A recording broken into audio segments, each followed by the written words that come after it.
Chemical weapons watchdog says the Syrian government has complied with its promise and handed over the last remaining details of its toxic arsenal to the agency. This comes as part of Syria's chemical disarmament plan hammered out by Russia and Washington last week. And joining me now live is Artist Irina Galushko. Hi there, Irina, nice to see you. So it looks like Syria is committed to this diplomatic roadmap, doesn't it? Absolutely, it certainly does. Now, Damascus has fulfilled its obligation to send all the documents regarding its chemical stockpile to the Organization for the Prohibition of Chemical Weapons, or the OPCW. Now, of course, the OPCW has to work out a framework in order to deal with the procedures of the disarmament of Syria. They were supposed to hold a meeting on that on Sunday, but they have postponed that indefinitely. Of course, that was before it became known that Damascus has already sent the entire package of documents needed to OPCW. So we'll have to wait and see exactly what will transpire now.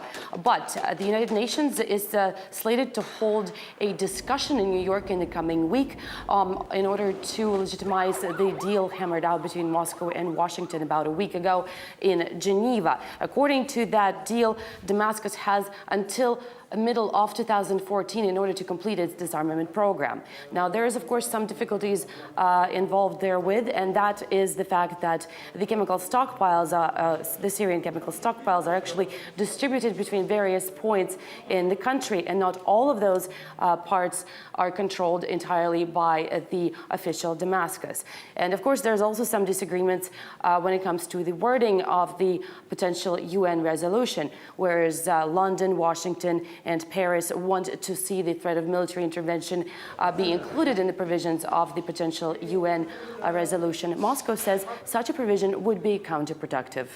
Yeah, and Moscow is certainly spearheading the diplomatic way out for Syria. So how's it commenting on the matter? Well, we have already heard from the head of Russian presidential administration, Sergei Ivanov, earlier on Saturday, who was talking in Stockholm, and he was also mentioning the various hypothetical instances which were various hypothetical scenarios which could be happening. For example, he said that nobody has ever mentioned what it would be like if it turns out that both official Damascus and the opposition have used the chemical weapons. But at the same time, he has said that Russia has fulfilled its obligations when it comes to bringing official Damascus to the table of the discussions, something which cannot be said about all of the parties involved. We are not protecting the Syrian government. We are protecting the international law.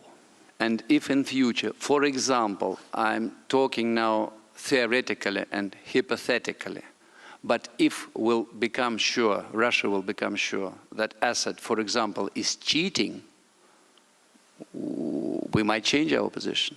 But so far, we don't have such evidence. Again, this was a hypothetical scenario, one of the hypothetical scenarios which was outlined by the head of Russia's presidential administration in Stockholm. But again, Russia has been adamant about the necessity of the diplomatic solution of the Syrian crisis, and it has been pushing the Syrian government towards the discussion table. Moscow says that that is not the way that other parties involved in discussions have been doing, for example, Washington. Russia has done its part under the Russian-American initiative on May the 7th. We have secured Damascus' commitment to send a delegation to Geneva conference. Our American partners have so far failed to do the same in their talks with the opposition. It also looks like, according to Sergei Ivanov, that the Syrian opposition doesn't seem to be so interested in getting to the discussion table. On top of that, it is notoriously disfragmented, with some inner scuffles happening sporadically over the past several years, as a matter of fact. And also, we must not forget about the fact that there are also numerous groups within Syria itself which are fighting supposedly for the opposition, but at the same time, they are openly affiliated with Al-Qaeda.